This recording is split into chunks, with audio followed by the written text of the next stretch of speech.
Yo, what is up, guys? This is the Phantom Armor coming to you guys with new Monarch deck profile. I know I've been doing a lot lately, but I don't know. I feel like this deck's really innovative, and I like to try new builds. So, anyways, this is the build I've been working with. I do not take I don't know. I do not take credit for making this build.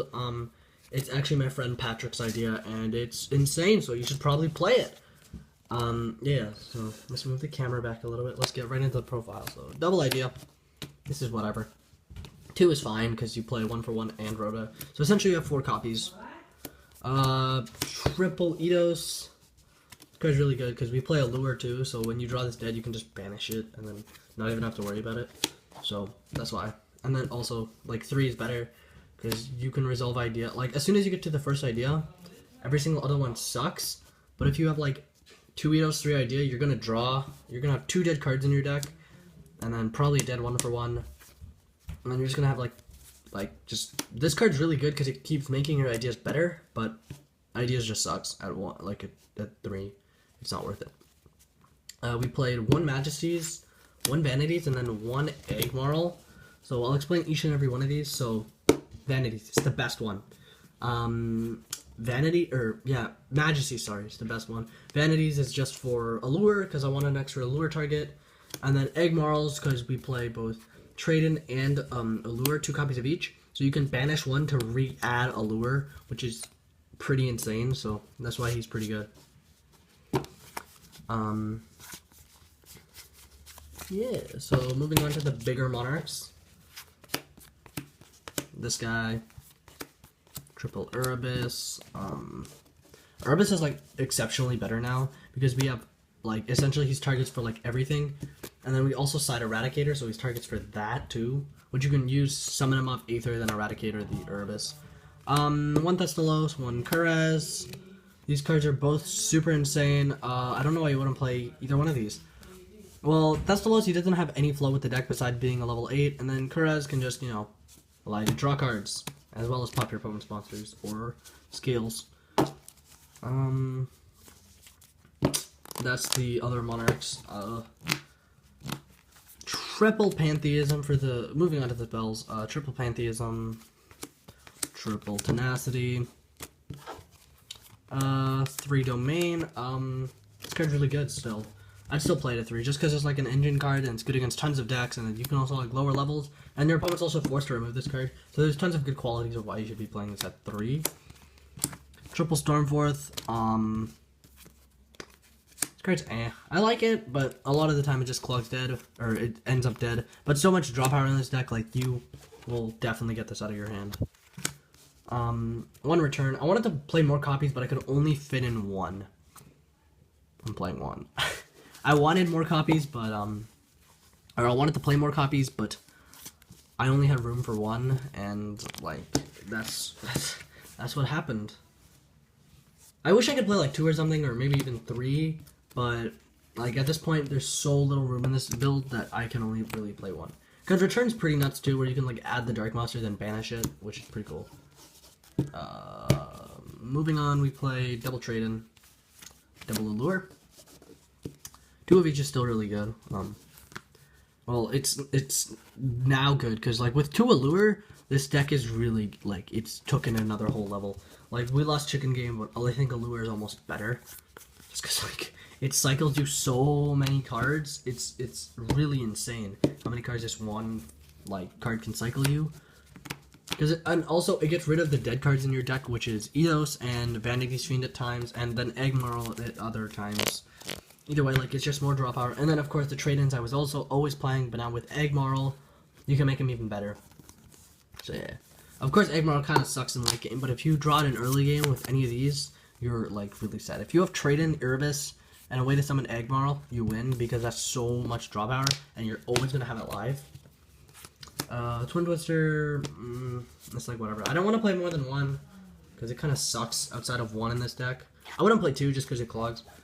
The only reason I ever played 2 was just so you could Egg Marl into the second one, but either way, I don't know. This card's okay. I like it still.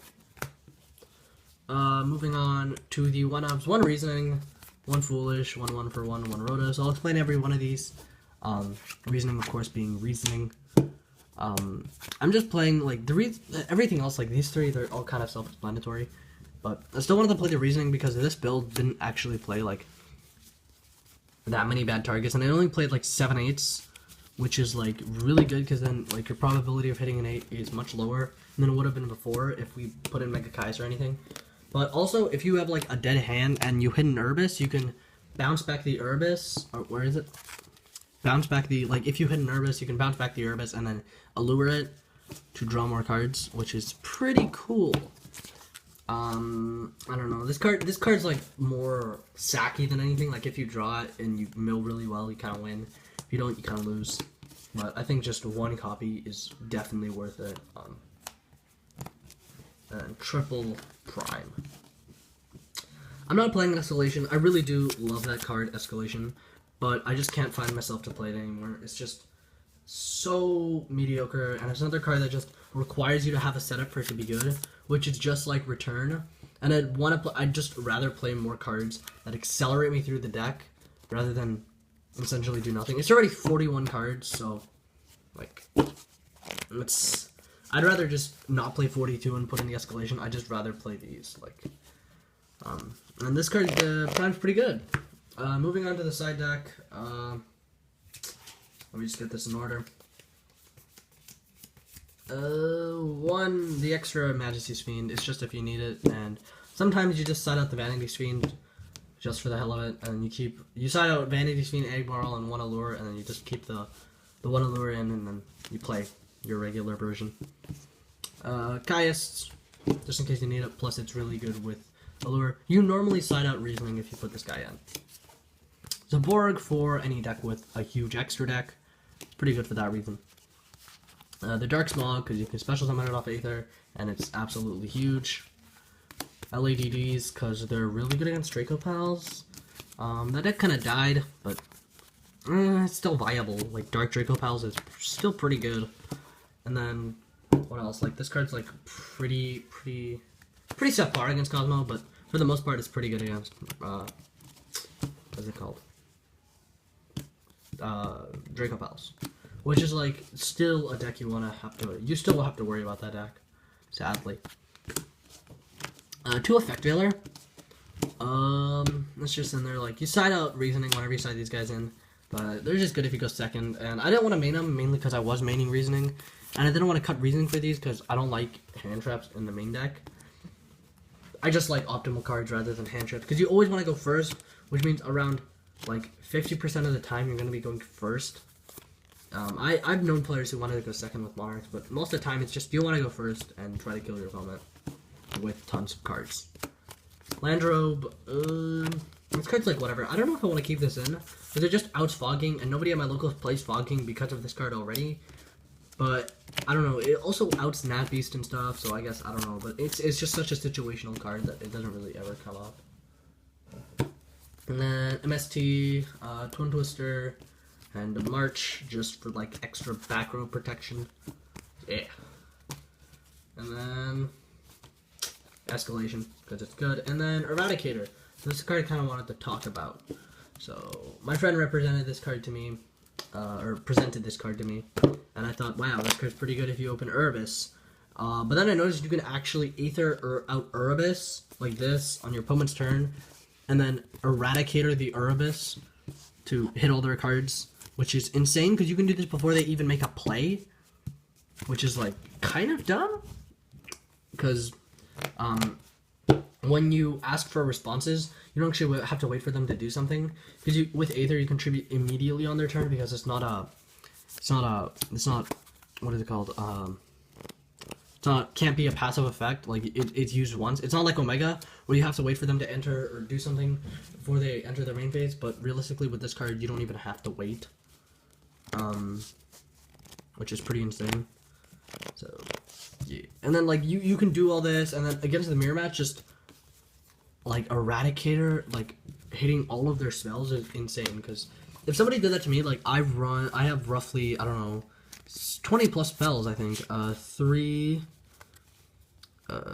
6, 9, 11, 11, 15, 19. So roughly 21, 22 spells. Which means if somebody did that, like, most of the time, half your hand's gonna be spells, so you lose half your hand. So I think Eradicate is pretty viable in this format, just for, like, this deck in Mirror Match. It kind of sucks against PK Fire. It's okay against Mermails, you just kind of call spells, and then, like, it's like, whatever. And then, it's okay against Draco Pals, too, honestly, like, if you had decided in worst condition, or, like, worst case scenario. But honestly, I've even tested this card. Even though it's a 1-of, you get to it so fast with the acceleration of this deck. It's pretty insane. Either way.